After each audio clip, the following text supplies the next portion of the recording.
यात्राओं का दौर है, यात्राओं का मौसम है, चुनाव नजदीक है, इसलिए यात्राएं हो रही हैं और आगे भी होती रहेंगी, तेजी भी आएगी इन यात्राओं में। और अब कांग्रेस छत्तीसगढ़ में यात्रा कर रही है, तो आइए चर्चा की शुरुआत करते हैं।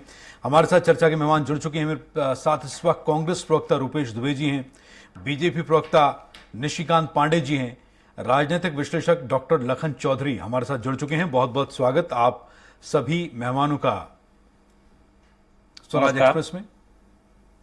तो सबसे पहले रूपेश दुबे जी आप ही के पास आऊंगा, क्योंकि मसला जो है वो आज की डिबेट का जो मुद्दा है वो है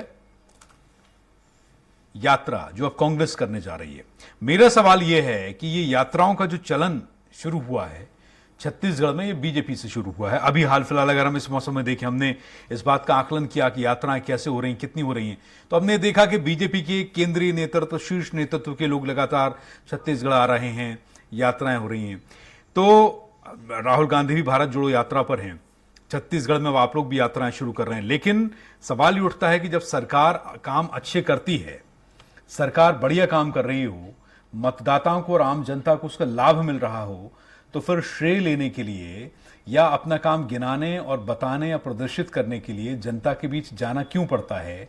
या फिर ये बीजेपी को कंपटीशन देने के लिए है? यात्राओं में जो यात्राएं हो रही हैं वो बीजेपी ने कंपटीशन बढ़ा दिया है?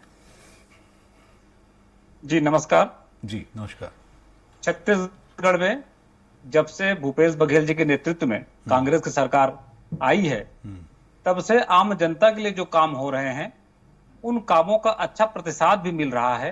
और उन कामों को धरातल पर देखने के लिए और कहीं चूक ना हो जाए, कहीं चूक तो नहीं रहे हैं, इस उद्देश्य को लेकर के कांग्रेस अपनी पदयात्रा 2 अक्टूबर से प्रदेश के प्रत्येक विधानसभा में, प्रत्येक ब्लॉक में, प्रत्येक जोन में और प्रत्येक बूथों तक जाने की कार्य योजना आज हमारे प्रदेश अध्यक्ष आदरणीय मोहन मरकाम जी के द्वारा प्रदेश कांग्रेस कमेटी के बैठक में कार्य योजना बोली बताई गई है।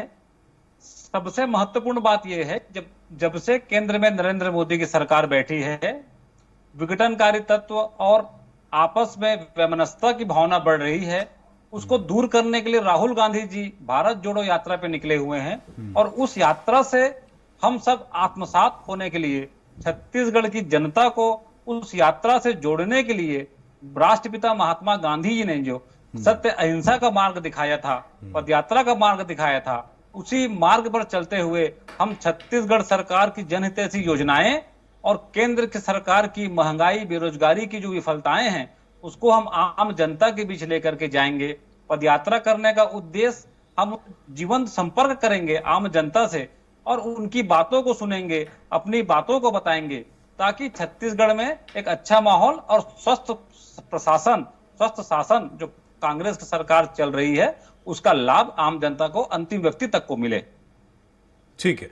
डॉक्टर लखन चौधरी, आप एक राजनीतिक विश्लेषक हैं, आप छत्तीसगढ़ की राजनीति से भली भांति परिचित हैं। सारे देश में ट्रेंड था, हमने देखा है पहले कि टिकट वितरण के बाद, प्रत्याशी घोषित हो जाने के बाद प्रत्याशियों को हमने यात्राएं करते देखा था अपने चुनाव क्षेत्र में। वो यात्राएं अभी भी होती हैं, लेकिन ये एक नई तरह की राजनीति है कि इसमें चुनाव से पहले, चुनाव के बाद और समय समय पर ये यात्राएं होती रहती हैं। ऐसा लगता है जैसे कि निर्जीव शरीर में प्राण फूंकने की कोशिश की जाती है बार बार।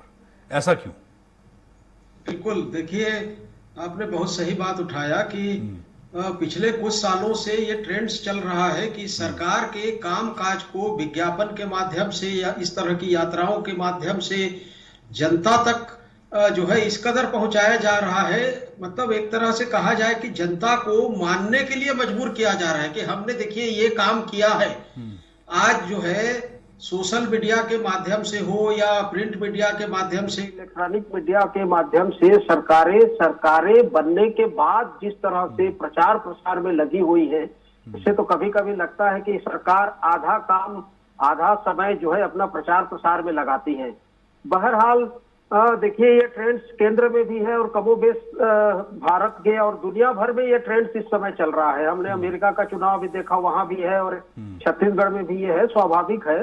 तो फिलहाल जो है हम भारत जोड़ो यात्रा की तर्ज पर कांग्रेस छत्तीसगढ़ में जो यात्रा निकाल रही है वो तो स्वागत योग्य है। अच्छा जी, देखिए निश्चित रूप से सरकार अपने कामकाज को लेकर भले ही संतुष्ट है, लेकिन फिर भी जनता का मन कब बदल जाए इसको कोई नहीं जानता।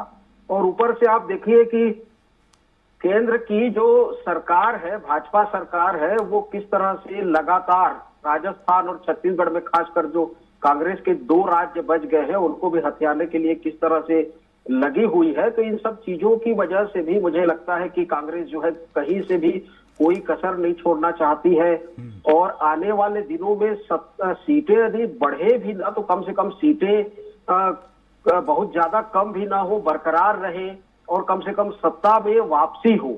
देखिए पिछले 6 महीने पहले से भी भूपेश बघेल जी ये काम कर चुके हैं एक बार की उन्होंने बस्तर, सरगुजा और मैदानी क्षेत्रों के कई विधानसभा क्षेत्रों में कहा जाए कि लगभग 2/3 विधानसभा क्षेत्रों में तो भूपेश बघेल जी अकेले यात्रा निकाल ही चुके हैं। उसके बावजूद भी इस यात्रा के मायने इसलिए हैं क्योंकि देखिए कुछ भी हो 4 साल होने जा रहा है और सत्ता विरोधी लहरें जिसको हम एंटी इनकम्बेंसी कहते हैं वो तो कुछ न कुछ मात्रा में रहती ही है। सरकार कितना भी अच्छा काम करे हर कोई संतुष्ट नहीं हो सकता और उन्हीं सब चीजों को विपक्ष जो है जनता के बीच में उठाती है। तो स्वाभाविक है, लाजमी है कि कांग्रेस जो है इस तरह की यात्रा निकाले और जनता के बीच में अपनी पैठ को बढ़ाए। 1-2 चीजें और मैं कहना चाहूंगा 15-20 सेकंड आपका लेकर कि छत्तीसगढ़ में भूपेश बघेल की लोकप्रियता भले ही देखिए चरम पर है और कहा जाए कि भूपेश बघेल जी के कामकाज को जनता जो है सराहती है और स्वीकार रही है, लेकिन उनके बहुत सारे जनप्रतिनिधि जिनमें विधायकों की हम बात कर रहे हैं, कई मंत्रियों की भी बात इसमें होती है, ये परसेप्शन बन रहा है कि बहुत निष्क्रिय है और उनके कामकाज को लेकर सरकार भी संतुष्ट नहीं है और जनता भी संतुष्ट नहीं है। तो ये भी एक बड़ा मसला है कि जनप्रतिनिधियों की जो उदासीनता है, कई जनप्रतिनिधियों की उनके बारे में कई तरह की खबरें भी आती हैं, वो भ्रष्टाचार में लिप्त है, जनता के काम नहीं कर रहे हैं और जनता को समय नहीं देते हैं, जन सरोकार के जो मसले हैं काम है उनमें भी उनकी रुचि नहीं रहती। तो इस तरह की चीजों से भी मुझे लगता है कि भूपेश बघेल जी निपटना चाहते हैं और टिकट वितरण के लिए भी ये काम आएगा। ऊपर से शराबबंदी का मसला, जैसे आपने भी बताया कि शराबबंदी का मसला लगातार भाजपा जो है उसको आगे बढ़ा रही है, छेड़ ही रही है, तो शराबबंदी का मसला भी किस कदर प्रभावित करेगा आगामी चुनाव को, ये भी जानना समझना बहुत जरूरी है। इन तमाम मुद्दों को लेकर कांग्रेस जो है इस यात्रा पे निकल रही है, तो एक तरह से इस यात्रा की सार्थकता तो है ही। ठीक है, निशिकांत पांडे जी के पास में आऊंगा, लेकिन उसके पहले कांग्रेस प्रवक्ता हमारे बीच हैं, बीजेपी प्रवक्ता भी हमारे बीच हैं। तो ये यात्राओं को लेकर जो है और यात्राओं का जो है नया चलन हुआ है, इसे लेकर बशीर बद्र की जो पंक्तियां याद आती हैं वो बड़ी मुफीद हैं। यूं ही बेसबब ना फिरा करो, कोई शाम घर में रहा करो, कोई गजल की सच्ची वो किताब है उसे चुपके चुपके पढ़ा करो, कोई हाथ भी ना मिलाएगा जो गले मिलोगे तपाक से, ये नए मिजाज का शहर है जरा फासलों से मिला करो। बहुत खूब। ठीक है, तो मैं आप लोगों से कहना चाहता हूं माननीय हमारे जनप्रतिनिधि जी कि आजकल क्या है, ये गजल की सच्ची किताब होती है जनता, कोई हाथ भी ना मिलाएगा अगर आप तपाक से गले मिलेंगे तो। ठीक है, तो जनता को पता है, आप लोग जनता की नब्ज टटोलते रहिए, लेकिन मुझे लगता है कि अगर सरकारें काम अच्छा करें और लोगों को धरातल पर, ग्राउंड पर उसका फायदा मिले तो फिर एडवर्टाइजमेंट की जरूरत नहीं होती है, सच को साक्ष्य की जरूरत नहीं होती है। निशिकांत जी, मैं ठीक कह रहा हूं? बिल्कुल ठीक कर रहे हैं। साक्ष्य की जरूरत नहीं है, प्रमाण की बात जरूरत कही कि सच। रुपेश जी हमारे कांग्रेस के प्रवक्ता बैठे हैं, रुपेश ये जी पद हमारे यात्रा की कांग्रेस बात कर रहे थे कि 2 तारीख से पद यात्रा चालू कर दी जाएगी। पद यात्रा ये कर रहे हैं उसमें जरूर ये बताएं कि जो 4 वर्ष की ये कर रहे हैं उसमें जरूर ये बताएं कि जो 4 वर्ष की भ्रष्ट यात्रा है उसका कैसे सामना किया जाएगा जनता से। ये जर्जर सड़क और बहुत मुश्किल से सफर हो रहा है, उस यात्रा का कष्ट यात्रा की कैसे सॉल्यूशन ये निकालेंगे। जो अपराध का बढ़ता हुआ यात्रा है प्रदेश में, उसकी चर्चा कैसे होगी और कैसे ये आंख मिला के उस परिवार से मिलेंगे जिनके घर में आज ही 4 हत्याएं हुई है। तो ये सारी बातें हैं। और रही बात जो हमारे वरिष्ठ ललन जी ने बताया कि शराबबंदी एक मुद्दा है। अभी हमारे रुपेश जी बोल रहे थे कि महात्मा गांधी जी के उद्देश्य को और उनको आत्मसात करते हुए हम आगे बढ़ेंगे, तो महात्मा गांधी जी का ही उद्देश्य था शराबबंदी। आपने गंगा जल हाथ में लेके कसम खाई थी शराबबंदी करने के लिए, लेकिन क्या हुआ? आज जनता पूछती है क्या हुआ तेरा वादा, वो इरादा। अभी जब बेरोजगारी भत्ता की बात जब हम करते हैं, अच्छा जी मैं कंप्लीट कर लूं? हाँ, कंप्लीट कीजिए जी। जब बेरोजगारी भत्ता की बात करते हैं, जब इन्होंने कहा था 2500 रुपए बेरोजगारी भत्ता देंगे, तो क्या हुआ तुम्हारा वादा? ये तो जनता पूछेगी। अच्छी बात है, जब ये पद यात्रा पर निकल रहे हैं तो शायद सड़कें बननी शुरू हो जाएंगी या उसमें मलबा डाल के उसको बराबर किया जाएगा। रोज हमारे प्रदेश के युवा और महिलाओं की मृत्यु हो जा रही है उसमें। अभी हमारे बिलासपुर में एक आत्महत्या का केस आया हुआ, तो उसमें पूर्व पार्षद कांग्रेस के शामिल थे। क्या हुआ? कैसे अपराध का गढ़ बन गया हमारा छत्तीसगढ़? कैसे चाकूपुर बन गया हमारा रायपुर? इसका भी जवाब आपको देना पड़ेगा। अक्षय जी, ये जो पदयात्रा करने निकले हैं, इनको मालूम चल गया है कि आने वाले समय में इनकी जमीन सरक गई है, और उसी को तलाशने के लिए अभी आप सोचिए अक्षय जी, इन्होंने 17 लाख यूथ कांग्रेस का वो सदस्य बनाए, उसमें 9 लाख कुत्ते बिल्ली बना दिए। इनसे कोई जुड़ना नहीं चाह रहा है, तो पद यात्रा नहीं करें तो क्या करेंगे? चारों तरफ निराशा ही निराशा है छत्तीसगढ़ में। आप कहीं भी जाएं, महिलाएं इनको वोट देंगी क्या? नहीं देंगी। युवा इनको बेरोजगारी भत्ता आपने नहीं दिया, आपको वोट देंगे क्या? नहीं देंगे। नियमितीकरण की बात करके आप आए थे, नियमितीकरण के कर्मचारी आंदोलन कर रहे हैं, आप उनको डांट देते हैं, डरा देते हैं, धमका देते हैं। रोजगार की बात आप करते नहीं है। 5 लाख रोजगार का होर्डिंग पोस्टर की बात आपने कही थी, 18,000 रोजगार की बात आपने स्वीकारी विधानसभा के पटल पर। आप कैसे जनसंपर्क के माध्यम से, अभी 4 साल तो आपने सरकार चला ली जनसंपर्क के माध्यम से, अब आगे आपको समझ में आ गया कि अब आपको जनता से मिलना पड़ेगा, रूबरू होना पड़ेगा, तब जाके आपकी सरकार आने वाली है कि नहीं आने वाली वो तय किया जाएगा। जनता बहुत त्रस्त हो चुकी है। उस त्रस्त यात्रा का निदान 2023 में छत्तीसगढ़ की जनता आपको सौगात में वापस करेगी। जी अक्षय जी। ठीक है, आप कुछ कह रहे थे जी रुपेश जी। मैं पांडे जी को बार बार ये बताना चाहूंगा, दुर्भाग्य है कि हमारे राजनांदगांव के सांसद भी संतोष पांडे जी हैं। डॉक्टर रमन सिंह जी के 15 वर्षीय सरकार के बाद इनको यह भी नहीं पता है कि कांग्रेस ने किसानों के कर्जा माफी के लिए गंगा जल को अपने हाथों में रखा था, और मति भ्रम है भाजपा को, तो वो पडरौना चले जाए। पडरौना के जो नेता थे आरपीएन सिंह जी, वो छत्तीसगढ़ में 2018 में आए थे, और उन्होंने ही कसम खाई थी गंगा जल हाथ में लेकर के कि हम किसानों का कर्जा 10 दिन के अंदर माफ करेंगे। ये भाजपा में शामिल हो गए हैं। ये भाजपा के लोगों को तो पडरौना भ्रमण करना चाहिए, पडरौना जाकर के करना चाहिए। और रही बात पदयात्रा की, तो जब भाजपा की 15 वर्षीय सरकार में जब भाजपा ने जब महतारी न्याय यात्रा, महतारियों के साथ अन्याय किया, गर्भाशय कांड किया, तब भी भूपेश बघेल जी के नेतृत्व में कांग्रेस ने पदयात्रा की, और पदयात्रा का सुखद परिणाम कांग्रेस को सरकार और कांग्रेस के प्रति आम जनता का जो विश्वास था वो बना, और छत्तीसगढ़ में 15 वर्षीय सरकार को उखाड़ फेंकने का निर्णय जनादेश छत्तीसगढ़ की जनता ने दी है। ये हमारी साहस है कि हम छत्तीसगढ़ सरकार की योजनाएं आम जनता में जो जा रही है, उस योजनाओं का लाभ उनको मिल रहा है, नहीं मिल रहा है। हम सरकार में होने के बाद, हम सरकार होने के बाद हम जी नहीं चुरा रहे हैं, सरकार की योजनाओं से मुंह नहीं मोड़ रहे हैं। हम आम जनता के बीच जाकर के सरकार की योजनाओं का सच्चाई आम जनता को बताएंगे। ये घबराए इसलिए हुए हैं कि नरेंद्र मोदी की के नेतृत्व वाली भाजपा सरकार केंद्र में जो बैठी है, बेरोजगारी दी है, महंगाई दी है, जीएसटी से व्यापारियों को परेशान करी है, उनकी पोल खुल रही है। इसलिए भाजपा के लोग हताश है, और पदयात्रा के बारे में अनर्गल प्रचार करके ये भ्रम फैलाने के लिए है। लेकिन छत्तीसगढ़ की जनता भूपेश बघेल जी के नेतृत्व को, कांग्रेस के नेतृत्व को स्वीकार कर रही है, और इसलिए हम पदयात्रा में जाने की सफल कार्य योजना बना करके धरातल पे उतर रहे हैं। रही बात सड़कों की, तो सड़कों की जो बर्बादी दुर्गति हुई है, वो इनके कार्यकाल में जितनी सड़कें बही हैं, मैं राजनांदगांव जिले में रहता हूं, राजनांदगांव में तो पूरा एनीकट बह गया।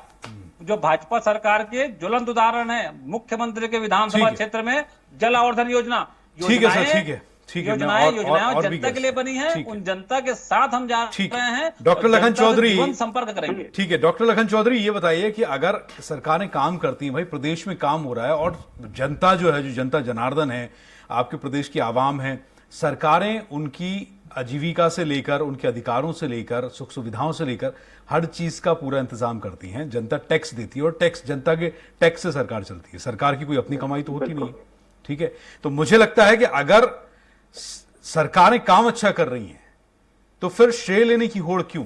अगर आप यात्राएं ना भी करेंगे, क्या वाकई में राजनीतिक विश्लेषक होने के नाते आपको लगता है कि यात्राओं से क्या आप मानसिक पटल बदल देंगे? क्या मानसिकता बदल देंगे? क्या आप सोच परिवर्तित कर देंगे? या अगर आपको किसी तरह का डर है कि भाई ये हमसे दौड़ में आगे ना निकल जाएं, या जो ब्रेन वॉश की राजनीति इस वक्त हो रही है कि आप जो दिखाएंगे हम वही पढ़ेंगे और हम वही करेंगे। बिल्कुल, बहुत सही कहा, मैं आपकी बात से सहमत हूँ। लेकिन अक्षय जी, साथ ही साथ और बहुत जल्दी भूलने भी लगी है अभी की जो जनता है। पुरानी जो चीजें हैं उसको बार बार बताना भी सरकारों की इसलिए शायद मजबूरी बनते जा रही है। अदरवाइज पहले काम होता था और उस काम के इतने प्रचार प्रसार नहीं होते थे।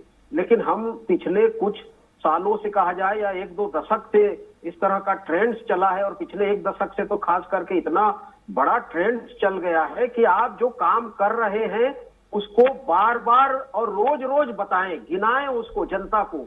तो ये एक लोकतंत्र के लिए, एक अच्छा सुखद लोकतंत्र के लिए हम 75वीं वर्षगांठ मना रहे हैं, अमृत महोत्सव मना रहे हैं, और ऐसे परिपक्व लोकतंत्र के लिए ये जो है अच्छी बात भी नहीं है। और बार बार जो है अपने काम को लेकर जो है जनता के सामने जाना भी ठीक नहीं है।